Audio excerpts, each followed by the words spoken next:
Hey everyone, and welcome back to the channel. So in today's video, I am going to go over something that every printer and painter just absolutely hates, and that's capes. So in this video, I'm going to give you some tips and tricks on how to print these things in multi-sections and put them together and make them look good. But hey, before we get started, why don't you hit that little subscribe button down below, maybe give us a like, it's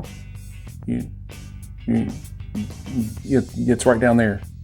So I've had a lot of people ask me about how to do capes and how to make them look decent, because there have been a lot of issues with people putting together capes. And as you know, if you are into printing superheroes like this Superman right here from 3D Berserk, then you're bound to come across a figure that's going to have a cape. Because what I'm going to show you are steps that you can take to take something like this and get good results out of it. And it all starts with the printing process. Let me explain. So back a while ago, I made a video on how to actually print these pieces here and actually get these straight lines like this rather than huge gaps. While this may look like it's in pretty good shape, it is. However, there's still a lot of work to do. If you have not seen that video, go check it out. It's up in the upper right-hand corner right now. And what I'm going to do is I'm going to kind of explain to you the process in order to get this far. So in that video, I explained to you that when you are orientating these pieces onto the build plate, you actually want to get the smooth side of a conjoining piece facing upward, where you don't put any supports on it whatsoever. The reason being is because those parts become distorted by the pulling and the tugging off of the FEP. You get a lot of distortion, and your lines or your flat surfaces are not very flat. That's why you tend to have gaps. And that's what I did on this one right here. So this is actually a cape that I'm working on right now for the Berserk Superman. Now, I did a Superman previously, but I didn't do the sculpted cape. I actually did a fabric cape. And I decided to do this one here because I'm actually going to do the black suited Superman. But with that orientation process, I did come out with some pretty straight lines here. The big thing is, this makes it much easier because, as you can see, the multi-different colors of resin here, this thing is like a jigsaw puzzle when you fit them together, like most capes, especially if you're printing in quarter scale. So the next thing that I want to do after I get all my pieces printed and fit them together, dry fit them of course, and then I glue them together with some 2-part epoxy. So this next process is pretty simple. All I'm actually going to be using is this wood filler right here. This is a plastic wood filler from DAP. The stuff is very, very flexible, very easy to use. You can thin it down with water. I don't suggest using resin for these type of gaps, because if you put resin down into these gaps, you may use a UV pen light to cure it, but it's only going to really cure the inside. And I've seen issues to where the resin actually doesn't cure all the way down in these large gaps. Now, if you happen to have large gaps or larger gaps, you can use some sort of like Avez epoxy or some type of other filler. But because these gaps are minimal on here, if you do it the right way, like I showed you, then these gaps are going to be minimal here. And this stuff right here is all you're going to need. So looking at this piece a little more closely, you'll see that there is a little lift on some of the joining pieces right here. The big mistake that people do is they want to go ahead and start putting Bondo in here or some type of filler in here to fill these gaps. The first thing that you want to do is take a multi-tool like this, a rotary tool I should say, or some type of Dremel, and start knocking down these pieces right here, or you can sand them.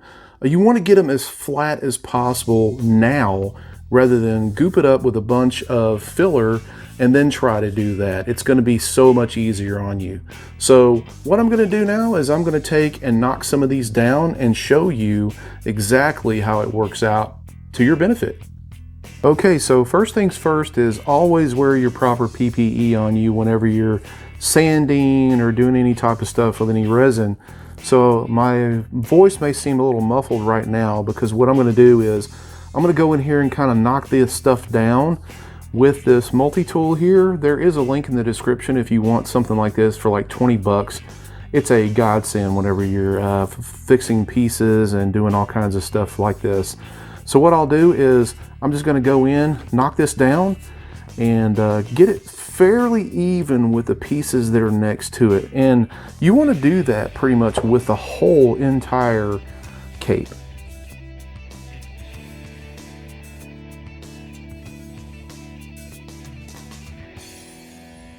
Okay, so I went through and I knocked down some of these high points that were really staggering out. And you don't have to get it necessarily totally flush, but that is a good starting point because that way your Bondo, your putty, whatever you decide to use will go in and go on so much smoother. Now, why am I doing it this way rather than just going ahead and putting the putty on there now and then sanding it? Because I like to get a good surface prep on this so I can make a really good contact. The one thing that I found out is when you start adding putty to these elevated areas here and you start sanding it, it'll start flaking away on certain parts.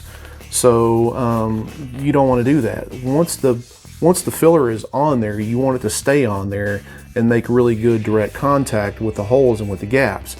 Now there are some areas that I may have to go in, like there's a little bit more of a seam right there.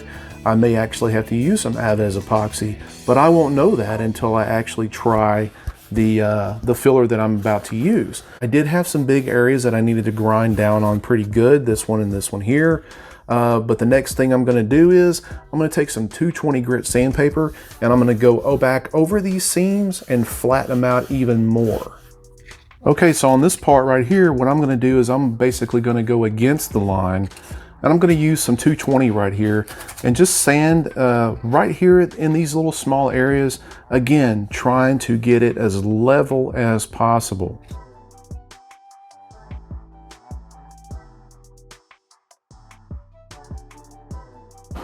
Alright, so apologize for the noise in the background. That is my extraction fan running to help with the dust here.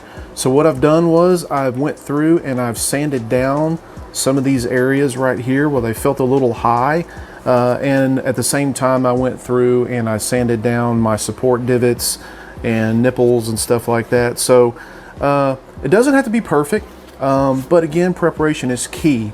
The next thing I'm going to do is I'm going to use this plastic wood filler here, and I'm going to go through and I'm basically going to plug up all of the seam lines here. All right, so all I'm going to do is I'm just going to go through here, put a little on my finger, and just kind of go through and fill up some of these lines here. The good thing about this wood filler here is it's a plastic wood filler, so it's very flexible, but also this stuff dries like in like an hour. So you can go back and add another layer if you need to, but I'll just go through and just fill these gaps here. Again, it doesn't have to be perfect. If you need to thin it out, put a little bit of water on your finger or a brush and just go back through, and you're just gonna, you're just gonna fill those out.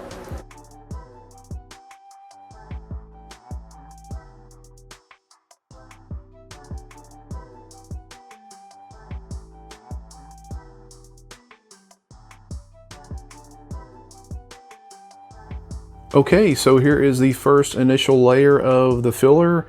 Looks a little bit messy, but I tell you what, I would rather work with this because it is going to be so easy to sand. So here we are about another hour later, and all of the filler is dried. So now what I'm going to do is I'm actually going to go through and sand this pretty much, not all the way down, but kind of get the roughness out with a little bit of 220 sandpaper.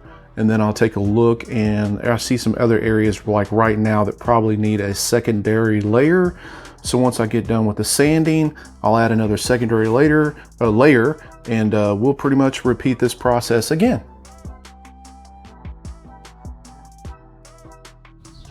Okay, so after about 30 to 45 minutes of sanding, this is like the first layer being sanded down. I still see some areas that definitely need some more filler, but this is a good starting point. So far, most of the surface is pretty slick. It's pretty even for the most part. I'm sitting there kind of rubbing my hand across it right now. I'm not feeling any major raised areas. Again, there's little things right there where I have to go in and kind of spot it up. I haven't really done the other side much yet, but I'm gonna go ahead and, like, these areas like this, you'll have to touch up those things, but that's some minor things right there. Keep in mind when you use this filler here, it creates a lot of dust. It's a lightweight filler, so be sure to use proper PPE and make sure you get in a well ventilated area, because this dust will go everywhere. So keep in mind, this is a process here. This is not something that's going to take 15 minutes and you're done. There's a lot of fill, sand, repeat involved in this process. But once you get this surface prepped and ready, your paint's gonna go on so much smoother, and you're gonna fill up all those seams and all of those gaps, and it's gonna look like one uniform piece. And I know it's a minor thing, but my suggestion is let the sandpaper do the work for you. I see so many times where people are just grabbing a piece and just sanding it like this, real short spurts. Let the sandpaper do the work for you. Just even strokes. Don't try and force it. Don't put a lot of pressure on it. And it's going to take time, but it'll actually keep you from wearing your arms out. That's just food for thought there. The other thing that I want to say about this filler here is it's now available at Walmart. You can also get it off of Amazon. I do have an affiliate link below. For a piece this big, you might as well prepare yourself to use practically a whole tube. Otherwise, if you're printing at a smaller scale, this stuff tends to go very far. You can use it on FDM as well. Instead of using a lot of resin to fill gaps and everything, you can use this right here. Okay, so after adding that extra layer and doing a little bit of sanding on this, this is what we have.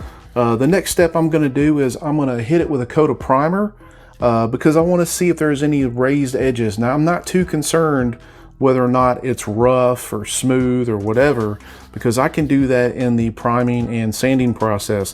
What I want to do is make sure I get rid of all these gaps and seams in here. So I'm going to hit it with some primer, and then we're going to come back and take a look at it and see what it looks like. Okay, everybody, so this is after the first initial coating of primer on here. Doesn't look too bad. I don't have any raised areas, like any corners, but as you can see, there are the lines there where it looks like I do need to do a little bit more filling. This is after pretty much the filler does settle. So all I gotta really do is just go in and do a little cleanup here around the emblem right there, which I knew I'd have that. I wasn't too concerned with it. And then go in and fill these little areas right here, these little lines, and then do a little bit more sanding and shoot another coat of primer on it. And I think we'll be just about there. All right, so I just patched up these few areas here. We're gonna let that dry. We're gonna sand it down and shoot another coat of primer on it. And let's take a look and see what it looks like afterwards.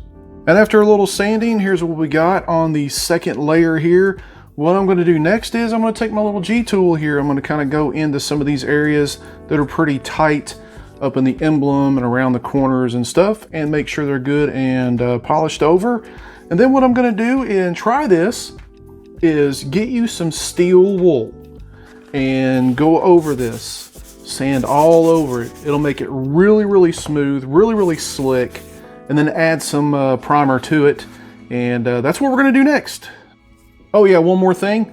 Don't forget to get you like a little brush like this and make sure you get all of that dust off of there. You'd be surprised how much of it will come off. So in the final sanding, before you add any primer to it, take that brush, dust it off really, really good.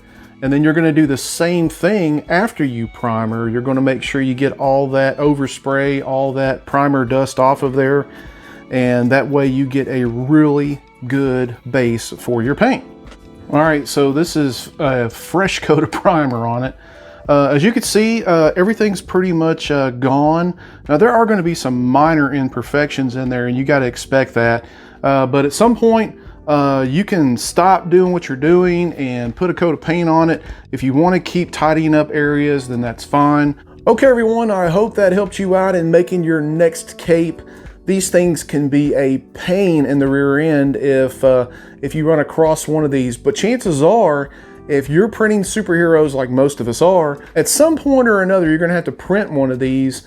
And I hope this tutorial kind of helps you out. And I'd like to give a huge shout out to my Patreon members. Without them, these videos probably wouldn't be possible.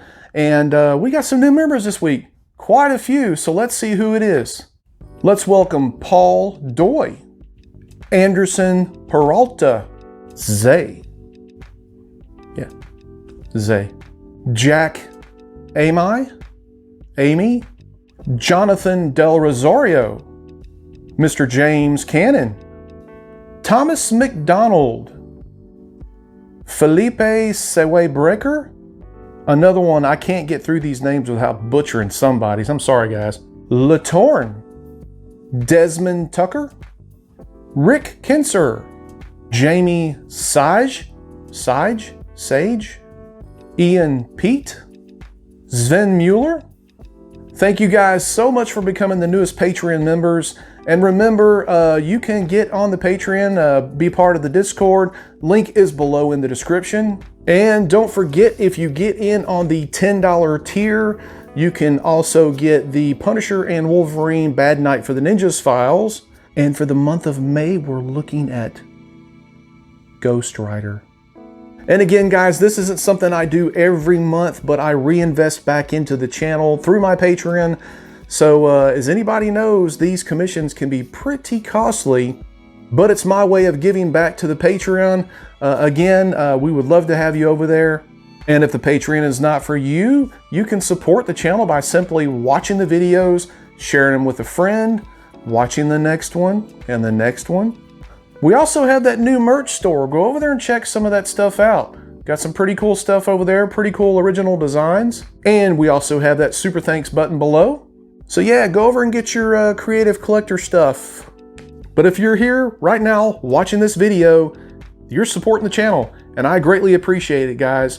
Remember to stay safe out there. Get out and create something. Print, prep, paint, repeat. And until the next video, we'll see you.